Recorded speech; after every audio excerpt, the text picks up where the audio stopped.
صل على محمد وآل محمد.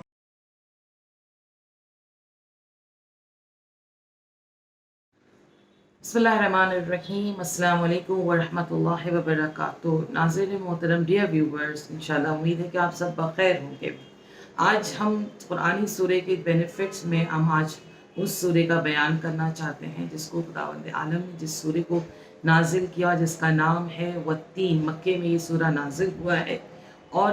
8 عدد اس کی آیت ہے. بہت بڑا یہ سورہ نہیں ہے، مگر ہاں بہت سے بینیفٹس ہیں اس سورے میں، کیونکہ اس سورے کے آغاز میں خداوند عالم دو پھلوں کا قسم کھا رہا ہے. قسم ہے انجیر اور زیتون کی. یہ بہت مفید والا پھل ہے، بہت زیادہ فائدے مند ہے. بہت سے ہمارے مومنین اس وقت پریشان ہیں، بہت سی بیماری کے اعتبار سے، کولیسٹرول کے اعتبار سے، ہارٹ ڈیزیز کے اعتبار سے. اس کے لیے بتایا ہے کہ ہمارے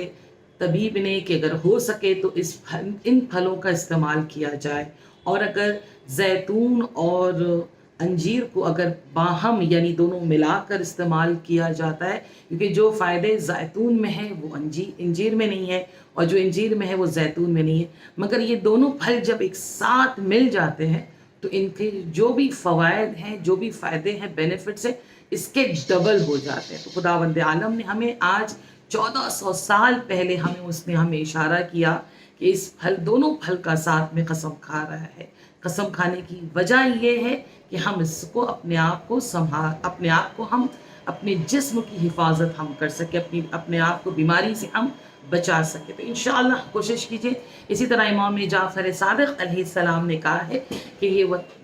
تین والزیتون سے مراد امام حسن اور امام حسین ہے. یعنی ان کا کہنے کا مطلب کیا ہے؟ ایون امام علی رضا علیہ السلام بھی کہتے ہیں وہ تین والزیتون سے مراد رسول خدا صلی اللہ علیہ وآلہ وسلم اور مولا کائنات علی ابن ابی طالب علیہ السلام ہے. یہ کہنے کا مطلب یہ ہے کہ جو یہ ہستیاں ہیں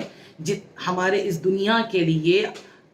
جو بہت فائدے مند ہیں، جس کے لیے ایک ناسا سے سائنٹسٹ نے بھی آ کر اس بات کو ایک کانفرنس میں کہا تھا کہ بہت تعجب ہوتا ہے کہ اتنی عظیم ہستی اس دنیا میں آئی اور آپ کے سامنے انہوں نے زندگی گزارا، اور اتنی بلند ہستی کو کوئی مسجد میں مار کر چلا گیا اور کچھ کر نہ سکا. یعنی وہ مولا کائنات کی طرف اشارہ کر رہا تھا کہ جس کی کتاب سے آج ہم ناسا والے استفادہ کرتے ہیں. تو یہاں خداوند عالم بھی یعنی اہل بیت علیہ السلام بھی بتا رہے کہ ایسے ہی فائدے مند یہ پھل بھی ہے، جس طرح سے فائدے مفید ہمارے اہل بیت علیہ السلام کو اس دنیا میں بھیجا گیا. اس کے بعد رسول خدا صلی اللہ علیہ وآلہ وسلم کہتے ہیں کہ تین ہے اس سے مراد مدینہ ہے، اور زیتون سے مراد بیت المقدس ہے، اور طور سے مراد یعنی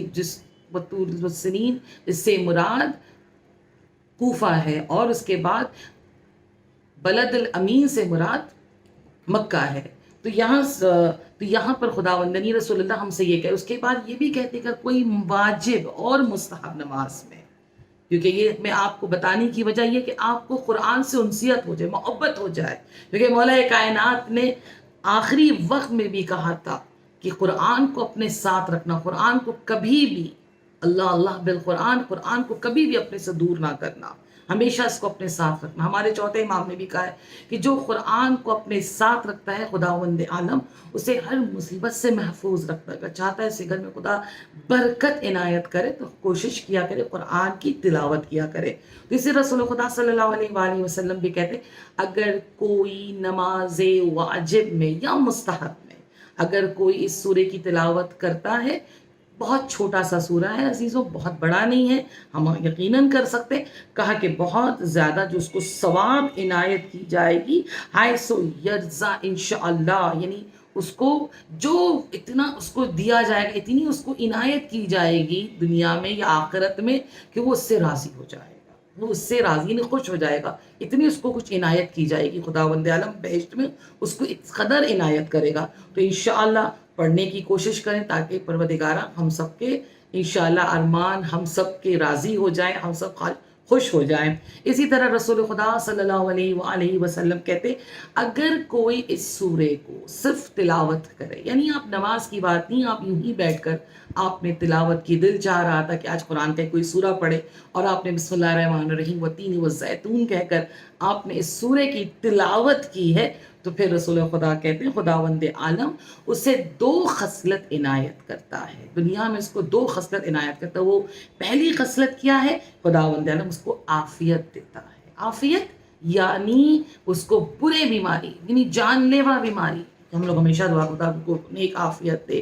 عافیت و خیر کے ساتھ وہ رہے، یہ دعا دی جاتی کہ اس کو بری بیماری سے، جو جان لیوا بیماری ہے یا پھر اس کو تکلیف دے بیماری، بہت زیادہ اذیت کن بیماری ہے، کہا خداوند عالم اس کو اس بیماری سے محفوظ کر دیتا اگر کوئی اس سورے کی تلاوت کرتا۔ تو انشاءاللہ کوشش کیجئے۔ اور اس کے بعد پھر رسول اللہ کہتے ہیں دوسری چیز جو اللہ اس کو عنایت کرتا ہے وہ ہے یقین، وہ بہت امپورٹنٹ ہے۔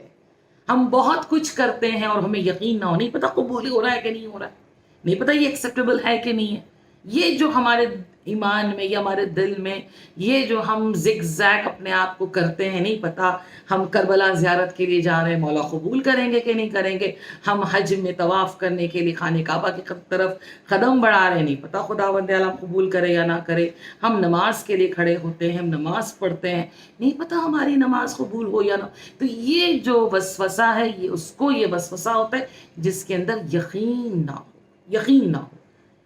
اس کے اندر میں یہ وسوسہ ہوتا۔ تو خداوند عالم کہتا ہے کہ اگر کوئی اس تلاوت کرتا ہے سورے کی تو ہم اس کے اندر یقین، یس آف کورس ہم کو وہی دیتا ہے، اسی نے ہمیں پیدا کیا ہے، اسی کے ذریعے سے، اسی کے رحم و کرم سے ہمارے ہاتھ چل رہے ہیں، ہماری زبان چل رہی ہے، ہمارا جسم حرکت کر رہا ہے، یقیناً وہی سب کچھ جس نے ہمیں تکلیف دی ہے وہی ہمیں راحت بھی دکھائے گا۔ ان العسر مع اليسر، جو بھی ہمیں تکلیف، آج ہمارے دن ہے، آج رات ہے، کل انشاءاللہ صبح بھی ہوگی، تو انشاءاللہ اس سورے کی تلاوت کرنے کی کوشش کرے۔ اور اس کے بعد کہا کہ جب وہ شخص مر جائے گا، جب انتقال، کیونکہ ہر ایک کو جانا ہے، کل نفس ذائقۃ الموت، ہر ایک کو اس دنیا سے جانا ہے، تو جو بھی انسان اس سورے کی تلاوت کرتا ہے اور اس دنیا سے ختم ہو جائے، مثلا چلا جائے گا، تو کہ رسول اللہ کہتے ہیں کہ خداوند عالم ان لوگوں اس شخص کو جتنے بھی کائنات میں جتنے بھی لوگ ہیں، جن لوگوں نے بھی ایک روزہ رکھا ہے، ان تمام روزوں کا ثواب دے گا، تمام روزوں کا اس کو ایک روزے کا اس کو ثواب ملے گا۔ یہ کتنی بڑی بات ہے کہ ہم ایک چھوٹے سے سورہ جس کو پڑھنے میں 1 منٹ لگ رہا ہے، اور اس 1 منٹ میں ہمیں خداوند عالم اہل بیت علیہ السلام کے ذریعے سے ان کی محبت کے طفیل میں ہمیں بڑی سی بڑی نعمت کو عنایت کر رہا ہے انشاءاللہ۔ پھر رسول اللہ صلی اللہ علیہ وآلہ وسلم کہتے ہیں کہ جب بھی کوئی بھی غذا کو، آج کے دور میں بہت سے لوگ کھانے میں احتیاط کرتے ہیں، کھانے کے بارے میں سوچتے ہیں کہ یہ کھانا میرے فائدے کا ہے کہ نہیں ہے، کہیں ایسا تو نہیں اس کھانے کے سبب سے مجھے سائیڈ ایفیکٹ ہو جائے۔ تو اس لیے کہا رسول اللہ نے کہ جب بھی کسی غذا میں اس کھانے پر اگر ہم سورہ، یہی سورہ 3 کی تلاوت کر کے دم کر کے اگر ہم کھاتے، کا وہ کھانا کے جو سائیڈ ایفیکٹس ہیں بالکل برعکس ہو جاتا ہے، یعنی وہ کھانا بالکل فائدے مند ہو جاتا ہے۔ تو انشاءاللہ کوشش کرو، کہا کہ خدا نہ کرے اگر کوئی آپ کے ساتھ مثلاً اس کھانے میں کچھ ملایا ہے دشمنی کے اعتبار سے، حسد کے اعتبار سے، جو آپ کو نقصان پہنچانا چاہتا ہے، بہت سے لوگ ڈرتے ہیں، تو انشاءاللہ کوشش کریں سورہ 3 کی تلاوت کر کے اگر کوئی وہ غذا نوش فرماتا ہے تو الحمدللہ جو شخص دشمن ہوتا ہے وہ ناکام ہو جاتا ہے، اور وہ کھانا اس انسان کو نقصان نہیں دیتا۔ تو انشاءاللہ بحق اہل بیت اطہار انشاءاللہ ان سوروں سے استفادہ کریں، ان سوروں کی تلاوت کرنے کی عادت کریں، تاکہ خداوند عالم ہر مشکل کو، ہر پریشانی کو، ہم سب کی انشاءاللہ پروردگارہ مشکل کو آسان کر دے، ہر پریشانی کو انشاءاللہ خداوند عالم دور کر دے۔ بس عزیزو انشاءاللہ دعاؤں میں یاد رکھیے گا، اور انشاءاللہ نماز بر وقت پڑھیے، اہل بیت علیہ السلام سے محبت ہر وقت کیجیے، اور ان کے دشمنوں سے نفرت ہمیشہ کرتے رہیں۔ والسلام علیکم ورحمۃ اللہ وبرکاتہ۔